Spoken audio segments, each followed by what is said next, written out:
இன்றைக்கி ஆடி வெள்ளிங்கிறதால காலையில் எழுந்திரிச்சு சீக்கிரமாகவே கோயிலுக்கெல்லாம் கிளம்பியாச்சு. சரி லஞ்ச் மட்டும் ப்ரிப்பேர் பண்ணி வச்சுட்டு போயிட்டா ஸ்கூலுக்கு வந்து சீக்கிரமாக பேக் பண்ணி கொடுத்துர்லாம். மார்னிங் கோயிலையே சாப்பிட்ருவங்கிறதால ஒன் பாட் ரைஸாக வச்சு விட்டாச்சுங்க.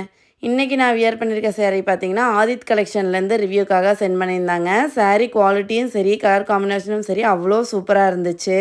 ப்ளீட்ஸ் எல்லாமே சீக்கிரமாக எடுத்தாச்சு. வியர் பண்ணுறதுக்குமே அவ்வளோ லைட் வெயிட்டாக இருந்துச்சு. இவங்ககிட்ட இன்னும் நிறையா கலெக்ஷன் இருக்குது. அவங்களோட பேஜை டேக் பண்ணுறேன், மறக்காமல் செக் பண்ணி பாருங்கள். சாரியை பின் பண்ணும்போது இது மாதிரி பண்ணுங்கள். எனக்கு தெரிஞ்ச 2 டிப்ஸை சொல்கிறேன். பின்னால் ப்ளீட்ஸ் எடுத்து ஃபுல்லாக பின் பண்ணாமல் ஃபஸ்ட்டு ப்ளீட்டை மட்டும் விட்டுட்டு மற்ற எல்லாத்தையுமே பின் பண்ணி வைங்க. பார்க்க நீட்டாக இருக்கும், நம்ம பின் பண்ணதே தெரியாது.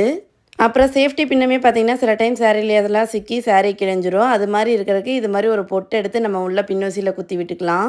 அப்புறம் எப்பவும் போல் பின் பண்ணிக்கோங்க. எவ்வளோ நேரம் வியர் பண்ணியிருந்தாலும் சரி சாரீ கொஞ்சம் கூட டேமேஜே ஆகாது.